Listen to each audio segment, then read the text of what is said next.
Yes, but first on India at 9, that quick news break coming in. Prime Minister Narendra Modi continues his drive to end policy paralysis and perhaps unshackle decision-making processes. What we are learning is that the Prime Minister has scrapped 4 standing committees of the cabinet which were formed by the UPA government.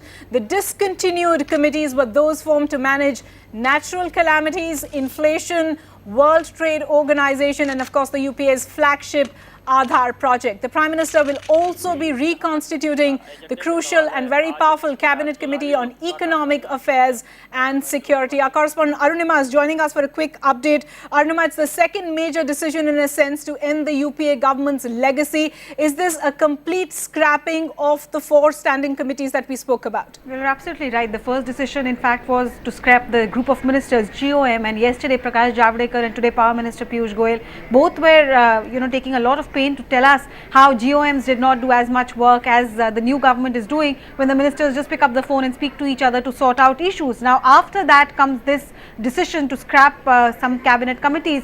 Most of these cabinet committees, from prices to World Trade Organization matters to crucial Aadhaar, according to what we have heard from the PIB, is that all these will be now be handled by the Cabinet Committee on Economic Affairs, and that too will be reconstituted. So obviously Prime Minister Narendra Modi's style of working is to centralize most of the decision making, keep few people in the decision making process at the highest level. We'll have to see what are the new names for CCS and CEA, with the Cabinet Committee on Economic Affairs, because traditionally CCS is Home, Defence and External Affairs. We'll have to see if that is also a shift in the new regime. Arunima, just one quick clarification. So it would be fair to say that those previous standing committees in a sense are feeding into this new one, or are feeding into a broad Cabinet Committee on Economic Affairs. So in a sense the endeavour is to really minimize those layers of decision making. Well, you're absolutely right.